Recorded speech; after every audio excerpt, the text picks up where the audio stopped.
Sir, ఆ rowdy తాను నేను పగలగొట్టలేదు. మీ ఆఫీస్ ఆవరణలో 4 రౌడీలతో ఫైటింగ్ చేసావా నువ్వు? చేశాను.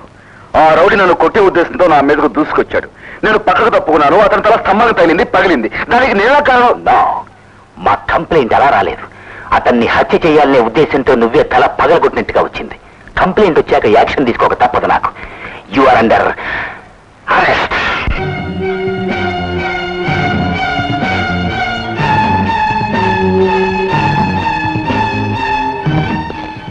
సార్, నేను మీ తమ్ముడు చేయి విరగొట్టినప్పుడు లా అండ్ ఆర్డర్ పరిరక్షించారంటూ నన్ను అభినందించారు. మా మామగారి హత్య కేసులో మీ తమ్ముడు లేడని చెప్పినప్పుడు నా అంత నీతిమంతుడు సత్యసంధుడు లేడంటూ నన్ను మెచ్చుకున్నారు.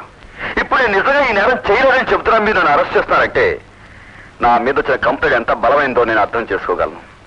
ఈ విషయం మీరేమి ఇబ్బంది పడకండి. కమాన్, అరెస్ట్ చేయండి. ఓ చిన్న పని చేయగలవా నువ్వు? ఏమిటి సార్?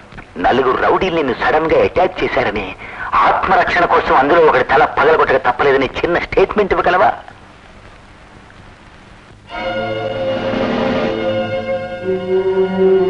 వాళ్ళిద్దరూ నాకు అన్నయ్యలు, మీ ముగ్గురు మీ బిడ్డలు.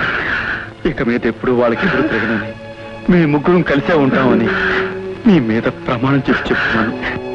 నా మాట నమ్మండి. No sir,